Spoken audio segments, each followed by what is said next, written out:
We're here because free speech is under attack. We're here because people are being convinced that socialism works. We're here because people are being judged guilty until proven innocent. We are fighting back with facts. This is not a safe zone, so buckle up, Buttercup. This is the raw, naked truth.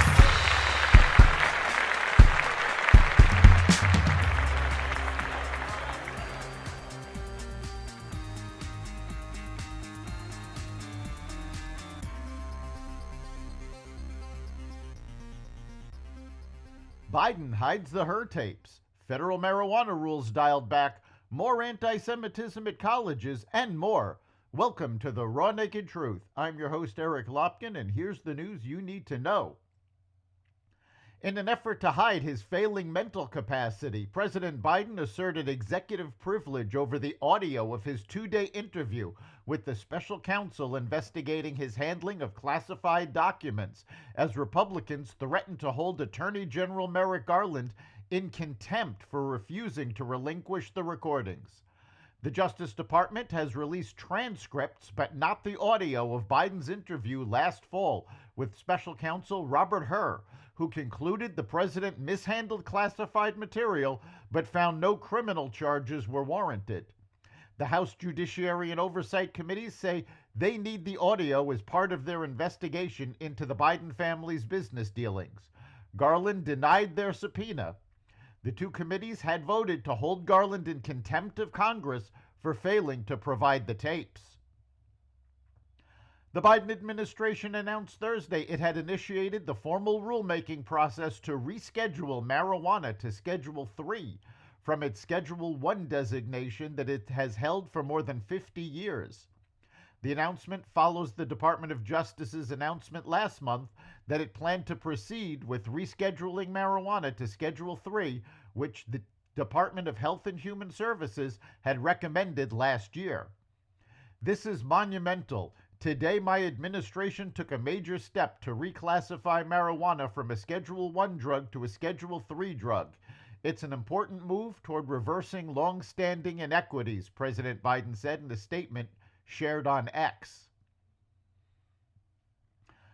Nearly 50 people were arrested after hundreds of anti-Israel protesters swarmed the campus of UC Irvine in California and set up barricades, the university confirmed on Thursday.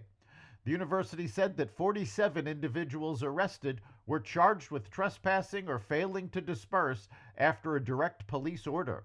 The booking process began on campus, and those arrested were taken to the Orange County Jail, where booking and processing were completed.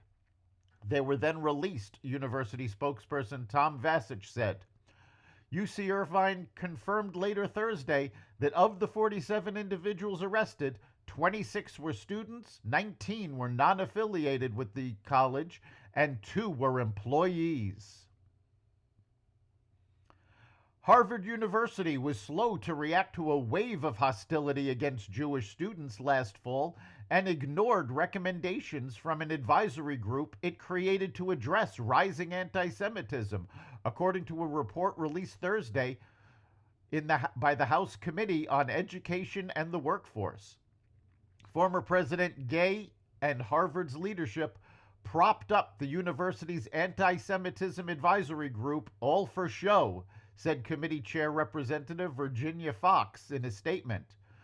The committee's investigation began several months after the October 7th attack by Hamas on Israel, in which about 1,200 Israelis were killed. Shortly after the attack, the Harvard Undergraduate Palestine Solidarity Committee published a statement co-signed by more than 30 other Harvard student organizations, saying they held the Israeli regime entirely responsible for all unfolding violence. Several House Democrats defied the White House to support a bill rebuking President Biden for withholding offensive aid from Israel on Thursday.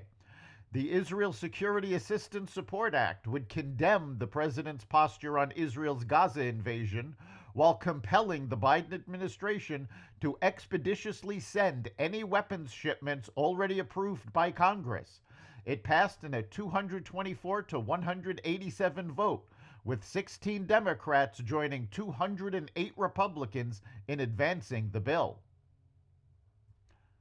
Virginia Governor Glenn Youngkin called out President Biden for refusing to participate in the debate originally scheduled by the Bipartisan Commission on Presidential Debates for October 1st at Virginia State University, VSU, which would have been the first historically black college or university to host a presidential debate. The Biden campaign is refusing to participate in an historic general election presidential debate at VSU, a great university and historically black college and university, the Republican governor wrote in a post on X. Joe Biden is turning his back on students, Virginians, and the nations because he can't defend his failing policies. Huge snub to VSU and the citizens of the Commonwealth. Youngkin's comments come a day after Biden and former President Donald Trump agreed to two debates, one on June 27th hosted by CNN and a second on September 10th hosted by ABC. The snub could further encourage African Americans to abandon Biden, as polls show more and more are supporting former President Trump. That's the Raw Naked Truth. You can catch every episode of The Raw Naked Truth at xvadio.com, the Apple Podcasts app, Google Podcasts, Spotify, iHeartRadio, Audible, Amazon Music, and other platforms that respect freedom of speech. We'll see you next time.